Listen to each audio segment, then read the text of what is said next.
Hello and welcome back to Webcast News. Let's get started. And firstly for the news today is that the Canadiens are paying a strange tribute to Leonard Nimoy.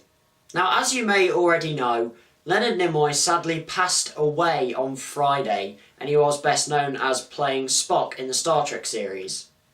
Tributes were flooding in from fellow actors and also US President Barack Obama, but the Canadiens have found a very interesting way of paying tribute to him.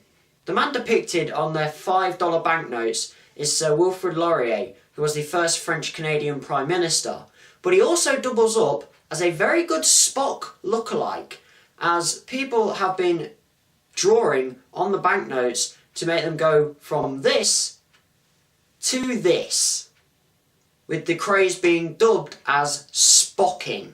Although it hasn't only been going on for the past few days, it's been going on for the past few years. But obviously there's been a sharp increase in the amount of these notes being found after Leonard Nimoy's passing.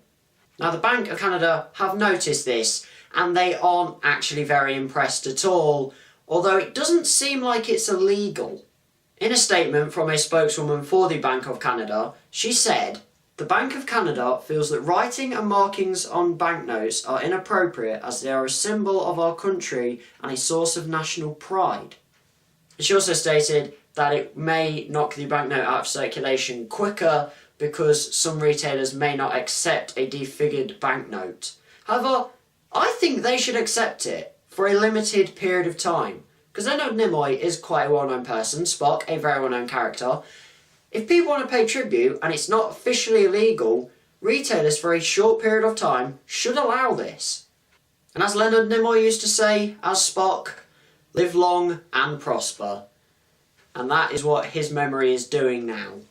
I'm only going to cover two stories today, because the final story is quite a chilling one, and it is from Bristol in the UK. This one has been going on for a little while, but there does seem to be an end to it now, so I'm now going to talk about it.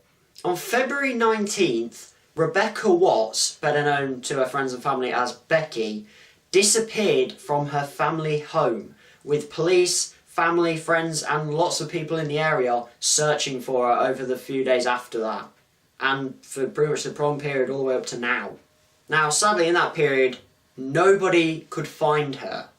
However, there was a bit of a breakthrough yesterday when a group of 5 people were arrested on suspicion of assisting an offender and were taken in for questioning, and police then got a grant to keep them in for an extra 24 hours. Because after police have kept someone in custody for 24 hours, they then have to say that they have committed a crime or release them.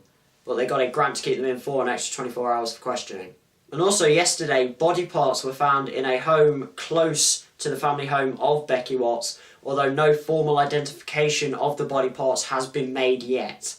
However, the reason I'm now talking about this is because today, 28-year-old Nathan Matthews, who is the brother-in-law of Becky Watts, was today charged for murder of Becky Watts. And Mr. Matthews' girlfriend, 21-year-old Shauna Huare, who goes by the name Shauna Phillips on social media, has today also been charged for attempting to pervert the justice system. Now, friends, family and people in the local area have been placing flowers in front of Becky Watts' family home in tribute to her, but I think the best tribute has come from her uncle, Joe Goldsworthy, who put a post on Facebook. I'll put it on the screen now. I do urge you to read it, so please do pause the video if you want to read it. But in essence, what is said is that he does not want to keep anger inside him because he does not want to give her killer any feelings at all. And also that despite she was such a shy person, she has brought an entire city together behind her. Overall, it's an incredibly moving post in an overall horrific time in their lives. And it's brilliant to be able to overlook the anger that you would feel if someone so close to you was killed by someone, and to look at the happy times and memories that you can hold from that person that has been killed.